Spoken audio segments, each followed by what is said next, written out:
Hello,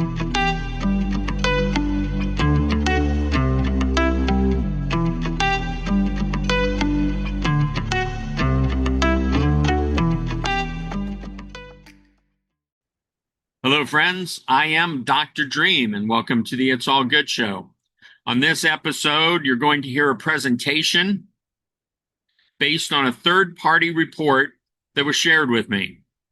The topic involves allegations of copyright fraud and legal manipulation surrounding software that's been tied to a growing controversy. I want to be clear. This episode is for educational and informational purposes only. The material is not an accusation or legal declaration. Everyone mentioned is presumed innocent unless proven otherwise in a court of law. With that said, let's dive into this narrated summary of the report.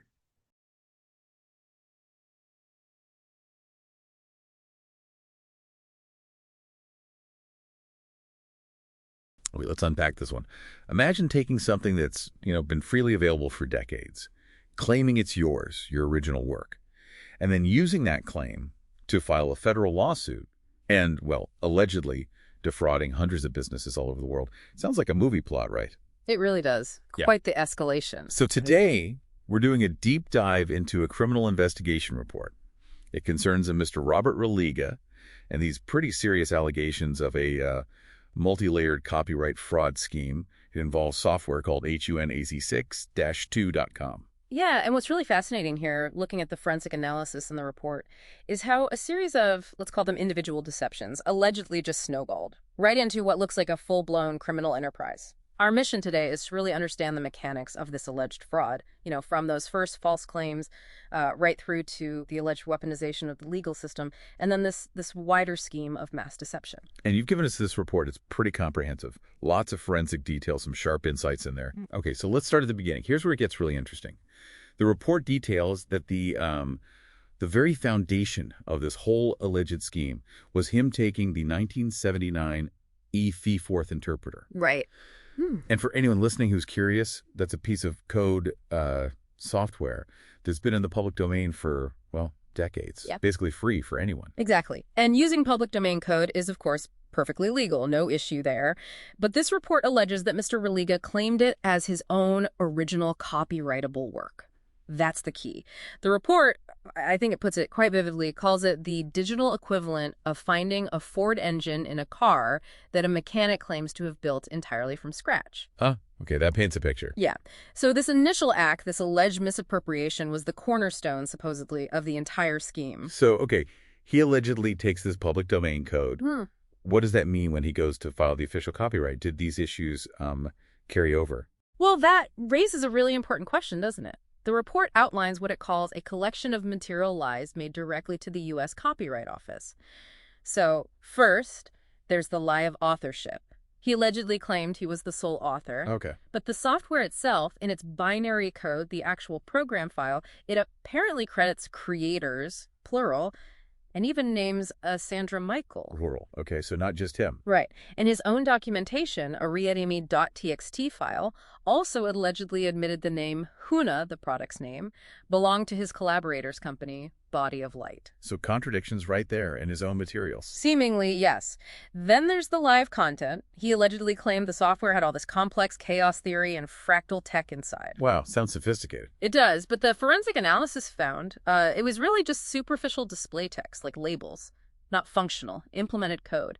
The report calls this a false statement to a federal agency. Okay, so we have the alleged lies in the copyright filing.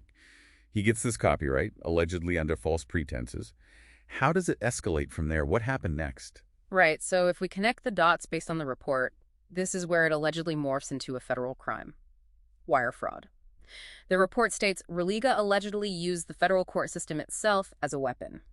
He filed a lawsuit against a company called E-System. Okay, and how does that connect? Well, the suit falsely claimed E-System's legitimate equipment was based on technology stolen from him. And crucially, this lawsuit was transmitted electronically across state lines. That's a key component for wire fraud. The wire part, got it. Exactly. But the alleged scheme didn't stop with just the lawsuit. It then supposedly broadened out. targeting over 700 e-system centers, these are businesses worldwide, misleading them into thinking their legitimate equipment was somehow illegal or based on stolen tech. 700, wow. Yeah, and then allegedly, deceptively selling them a legal license, which, if the copyright itself was fraudulent, would be worthless. The report describes it as mass fraud against hundreds of victims globally. That's quite the alleged operation. You mentioned forensic analysis found proof. What were the real pickers? The smoking guns? Well, the HNAS6-2.com binary file itself, that program file is cited in the report as basically a digital confession. How so? Its own internal code, as we mentioned, allegedly proved the fraud by crediting multiple creators, and it also unambiguously linked directly back to that public domain VIG fourth code. The report highlights that the forensic analysis showed the core engine wasn't just similar, it was byte for byte identical to the 1980 public domain version. Identical. Not just inspired by, but a direct copy. An exact, unaltered copy, according to the analysis. It's presented as pretty irrefutable digital evidence. Yeah, that doesn't sound like a simple misunderstanding or, a typical civil dispute over IP. Precisely. The report really stresses this point. It characterizes this not as some mistake, but as a deliberate criminal enterprise. And the potential penalties are serious. Wire fraud alone can carry over 20 years. The report even cites federal precedents like U.S. v. Laney and U.S. v. Peterson. And what do those cases show? They show that courts do impose multi-year prison sentences for these kinds of layered fraud schemes, especially ones that abuse federal systems like the Copyright Office and the courts.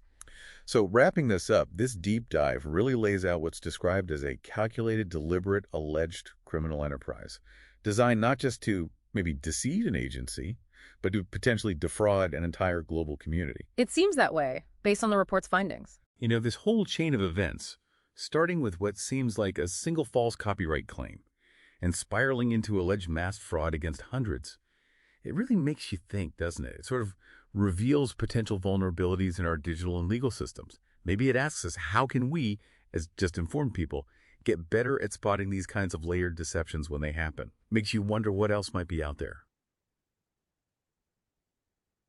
And there you have it. Again, this presentation is based on a report that raises serious questions, but questions nonetheless. If new information becomes available or corrections are warranted, I'll be the first to share them. As always, I encourage you to do your own research, stay curious, and stay grounded in truth.